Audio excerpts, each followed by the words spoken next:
अस्सलामुअलैकुम जी, कैसे हैं आप सब। उम्मीद है कि सब खैरियत से होंगे। आज हम बनाएंगे the best moist chocolate cupcakes, बिल्कुल प्रोफेशनल स्टाइल में। बहुत इजी रेसिपी है, सब डिटेल्स मैं आप लोगों के साथ शेयर करूंगी, तो वीडियो को आपने लास्ट तक देखना है।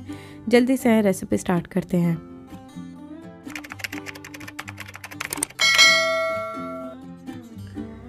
सबसे पहले हम कपकेक्स का बैटर रेडी कर लेते हैं। तो एक बाउल में जो है हम अपने ड्राई इंग्रेडिएंट्स को मिक्स कर लेंगे। तो यहाँ पर हम लेंगे 1 कप मैदा,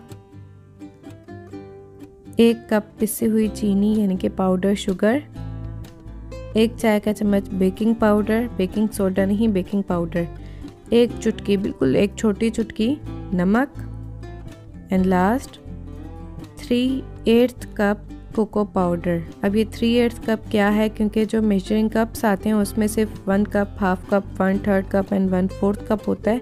ये 3/8 कप क्या है, ये देखें 1/4 कप प्लस 2 टेबल स्पून। तो इसी तरह से आपने मेजर करना है कि 1/4 कप आपने कोको पाउडर लेना है और उसके बाद आपने 2 टेबल स्पून मज़ीद कोको पाउडर लेना है। तो ये इक्वल है 3/8 कप कोको पाउडर के। तो इन तमाम ड्राई इंग्रेडिएंट्स को हम जो है अच्छी तरह से मिक्स कर लेंगे। बहुत बेस्ट है अगर आप जो है वो मेजरिंग कप्स यूज़ करें, उनके स्टैंडर्ड साइज़ होता है। और अगर आपके पास नहीं है तो जो चाय पीने वाले नॉर्मल साइज़ का कप होता है ना, उससे भी आप मेजर कर सकते हैं, इतना कोई इशू नहीं है। लेकिन जो आपको रेशो बताया है आपने एग्जैक्टली वही रखना है, अपने से कम ज़्यादा नहीं कीजिएगा। तो इन इंग्रेडिएंट्स को हम एक साइड पर कर देते हैं।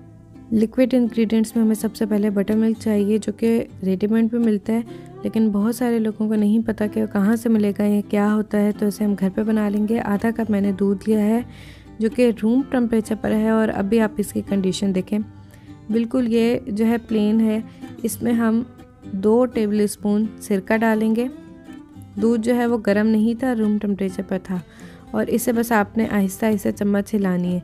जैसे ही आप चम्मच हिलाएंगे आप देखेंगे कि दूध जो है वो गाढ़ा गाढ़ा हो जाएगा और इसमें जो है ना दाने दाने जैसे फटा हुआ दूध होता है, ये इस तरह से हो जाएगा। बिल्कुल जैसे जो चूल्हे पर दूध फट जाता है, जिसमें ये गुठलियाँ अलग हो जाती हैं, पानी अलग हो जाता है, उस तरह नहीं होगा। दूध गाढ़ा हो जाएगा और उसमें इस तरह से गुठलियाँ बन जाएंगी। तो ये हमारा बटर मिल्क रेडी है।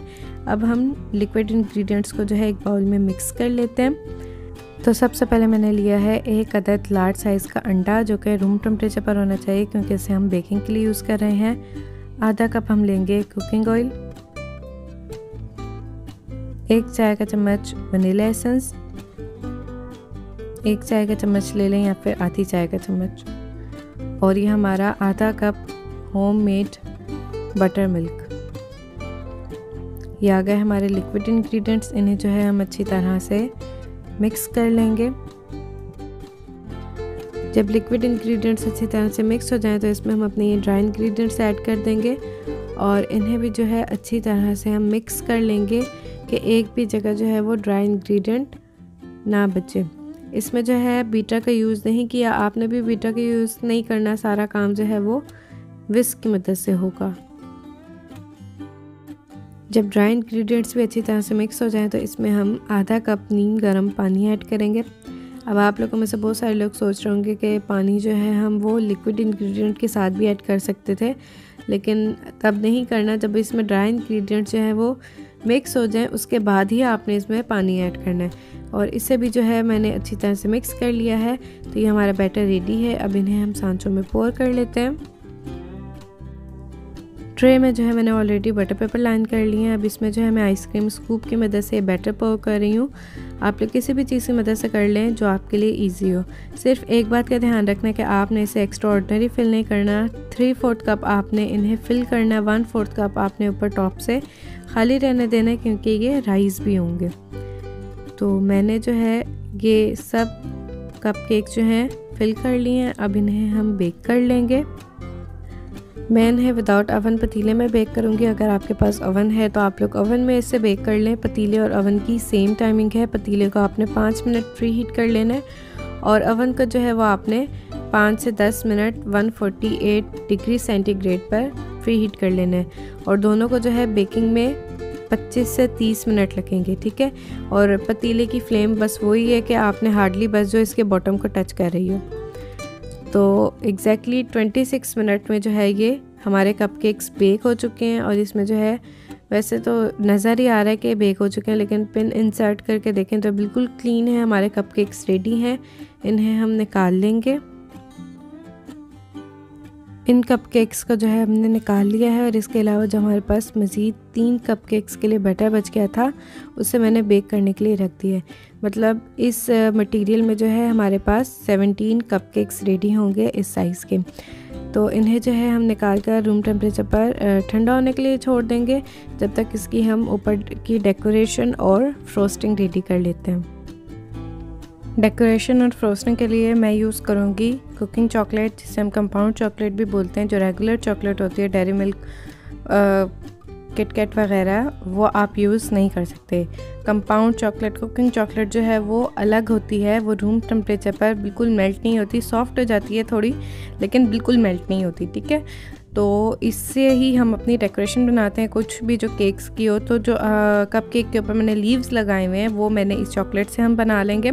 तो यहाँ पर बस रफली इस वक्त मैं ले रही हूँ 100 ग्राम तक, और इसे जो है बारीक बारीक चॉप कट कर रही हूँ ताकि ये मेल्ट होने में इजी हो। मैं इसे डबल बॉयलर पर मेल्ट करूँगी। अगर आप लोग चाहें तो माइक्रोवेव में 10 सेकेंड्स का जो है वो टाइमर लगाकर आप इसे मेल्ट कर सकते हैं।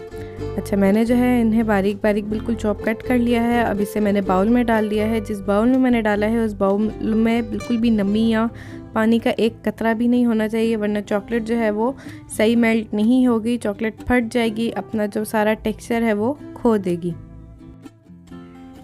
मैं जो हूँ चॉकलेट को डबल बॉयलर पर मेल्ट कर रही हूँ। डबल बॉयलर का मतलब है कि नीचे वाले जो बर्तन में है वो पानी होता है, उस पानी की स्टीम की मदद से ये चॉकलेट जो है इसको आपने मेल्ट करना है। मतलब जो जिस बाउल में ये चॉकलेट है उस बाउल का बॉटम भी पानी को टच नहीं करना चाहिए, उस स्टीम से सिर्फ ये चॉकलेट मेल्ट होनी चाहिए। तो जो नीचे वाला बाउल है उसमें मैंने तकरीबन सिर्फ 1 से 1.5 इंच पानी लिया है। जब वो पानी गर्म हो गया तो फिर उसके ऊपर मैंने ये वाला बाउल रख दिया। 2 से 3 सेकंड में ये मेल्ट होने स्टार्ट हो गई थी, और देखते ही देखते ना, अगर आपने इसे रफली बारीक चॉप कट किया होगा तो ये बहुत जल्दी मेल्ट हो जाएगी। पानी इसमें एक कतरा भी जाएगा या दूध कुछ भी तो ये अपना सारा टेक्सचर खो देगी। तो प्लीज़ ये मिस्टेक ना कीजिएगा, आपने चॉकलेट में पानी बिल्कुल भी ऐड नहीं करना। तो ये हमारी चॉकलेट मेल्ट हो गई है। तो चलें अब इससे हम अपनी क्रिएटिविटी स्टार्ट करते हैं। रोजेट लीव्स बनाने के लिए मैंने यहाँ पर जो है सिलिकॉन का ये लीव्स मोल्ड लिया है, जिसमें हम अपने चॉकलेट लीव्स बनाएंगे। और अपनी आसानी के लिए चॉकलेट को जो है मैंने पाइपिंग बैग में फ़िल कर लिया है, और इसकी मदद से मैं इस मोल्ड को फ़िल कर रही हूँ ताकि कोई मेस ना हो और काम बहुत इजी हो जाए। ये सारा काम आपको बहुत जल्दी करना होता है, क्योंकि चॉकलेट जो है वो रूम टेम्परेचर पर आकर फिर से जमना स्टार्ट हो जाती है, और फिर जब दूसरा हमने बैच डालना है तो फिर से हमें इसे मेल्ट करना पड़ता है। तो बस इसे फिल कर दिया है। 1 मिनट के लिए इसे हम फ्रिज में रखेंगे और फिर हमारी ये चॉकलेट रेडी हो जाएगी। बस 1 मिनट में जो हमारी ये चॉकलेट है ये सेट हो गई है। तो अब इसे हम निकाल लेंगे। पहले साइड से इस तरह से करें और फिर बहुत ध्यान से इस तरह से निकाल लें। इसकी डिटेल आप देखें कितना डिटेल्ड है ये। तो इसी तरह से मैं अपनी नीड के मुताबिक सब कपकेक्स के लिए लीव्स रेडी कर लूँगी। तो सबसे पहले मैंने यहाँ पर सारे कपकेक्स के लिए लीव्स रेडी कर लिए हैं, ताकि इसकी जो मेल्टेड चॉकलेट बचे उसे हम फ्रोस्टिंग में यूज़ कर लें और कुछ भी ज़ाया ना हो। तो फ्रोस्टिंग की मेजरमेंट करने के लिए यहाँ पर मैंने ले लिया है वेइंग स्केल। अगर आप लोग चाहें तो कप्स की मदद से भी मेजर कर सकते हैं। इसके ऊपर मैंने रख लिया है बाउल के ऊपर हम रख लेंगे एक पैन, और कैमरे को थोड़ा सा ऊपर कर लेते हैं ताकि आपको भी नज़र आए और मुझे भी। स्केल को हमने ऑन कर लिया है। अभी ये बिल्कुल ज़ीरो आ रहा है क्योंकि इसको रखने के बाद हमने ऑन किया। इसके ऊपर हम डाल देंगे अपनी लेफ़्ट ओवर मेल्टेड चॉकलेट। थोड़ा सा इसमें पानी का कतरा चला गया है तो इसमें कोई इशू नहीं है, क्योंकि ये फ्रोस्टिंग के लिए चॉकलेट है, इसमें हम क्रीम भी ऐड करेंगे। तो 120 ग्राम जो है इसमें मैं चॉकलेट ले रही हूँ। जो बची हुई चॉकलेट थी वो ली है, और उसके अलावा इसमें जो है वो सॉलिड चॉकलेट ऐड कर देंगे। तो इसका वेट जो है 120 हो गया। हमें 2.1 रेशो रखना है, यानी कि 2 हिस्से चॉकलेट और 1 हिस्सा क्रीम। तो 120 का हाफ क्या हुआ 60 ग्राम। तो फिर से तैयार हो जा भाई। फिर से अब इसका ये जो नंबर है 0 हो गए हैं, मतलब ये अब सब कुछ 0 हो गया है। तो अब जो वेट आ रहा है वो सिर्फ और सिर्फ क्रीम का आ गया है 60 ग्राम हैवी विपिंग क्रीम। ठीक है, हैवी विपिंग क्रीम ही हमने ली है जो हम केक्स के लिए लेते हैं। तो अब हम क्या करेंगे कि बिल्कुल लो फ्लेम पर इसे बस आपने मेल्ट कर लेना है, बिल्कुल लो फ्लेम पर। ठीक है। फ्लेम हाई नहीं होनी चाहिए, बिल्कुल लो फ्लेम पर आपने इसे मेल्ट कर लेना है। मेल्ट करने के बाद कि रूम टेम्परेचर पर आप इसे ठंडा कर लें। ठंडा करने के बाद इस गनाश को आपने जिस बाउल में बीट करना है उसी बाउल में आप इसे पोर कर लें। पोर करने के बाद आपने इसे जो है ऊपर से कवर कर देना है क्लिंग रैप की मदद से या फिर किसी भी ढक्कन की मदद से, और फिर इसे आप 15 मिनट के लिए फ्रिज में रखें। उसके बाद इसे हम बीट करेंगे। बस 15 मिनट के बाद डायरेक्ट आपने इसे फ्रिज से निकालना है, और इसमें कोई टेंशन वाली बात नहीं है कि इतनी ठंडी होनी चाहिए थी उतनी ठंडी होनी चाहिए थी।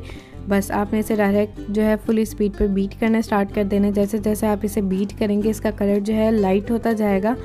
आपने इसे अपनी नीड के मुताबिक बीट कर लेना। आपको खुद ही पता चल जाएगा कि आपने इसे कितनी देर बीट करना है। इसकी आप कंसिस्टेंसी देख लें, perfect. Now move to the next step. 1-2 लोगों ने कमेंट सेशन में पूछा था कि आप जो है वो नोज़ल पाइपिंग बैग में फ़िट कैसे करती हैं। तो ये जो है सिंपल इस तरह से पाइपिंग बैग्स मिलते हैं डिस्पोजेबल, और साइज़ भी पूछ रहे थे। तो मेरे पास जो है ये 1M नोज़ल है जो कि मैं रोजेट फ्लावर्स बनाने के लिए यूज़ करती हूँ। तो इससे जो है सिंपल आपने इस तरह से पाइपिंग बैग में डालना है, और फिर एक इमेजिनरी आपने अंदाज़ा कर लेना है कि इसके जो कट्स हैं वो कहाँ से स्टार्ट हो रहे हैं। थोड़ा थोड़ा करके कट करें। इस तरह से आपने कट कर लेना है और इसे इस तरह से आपने फ़िट कर लेना है। ये जो बैग्स होते हैं इनमें फ्लेक्सिबिलिटी नहीं होती, तो इस वजह से ये जब हम प्रेशर करते हैं क्रीम को से कुछ भी डिज़ाइन बनाने के लिए तो एक्सपेंड नहीं होते। जो दूध वाली थैली जो हमारी नॉर्मल जो पॉलीथिन बैग होते हैं वो एक्सपेंड हो जाते हैं। तो इस वजह से ये डिफरेंस है कि हमें स्पेशल जो है वो आइसिंग के लिए यही वाले बैग्स लेने होते हैं। और इसके अलावा कुछ जो है वो रीयूजेबल बैग्स भी होते हैं जिनके साथ कपलर होते हैं, तो उनको आपको बार बार कट करने की ज़रूरत नहीं होती। वो कपलर्स की मदद से नोज़ल जो हैं वो फिट हो जाती हैं। तो मेरे ख़्याल से तो बेहतर यही रहता है कि आप डिस्पोजेबल यूज़ करें।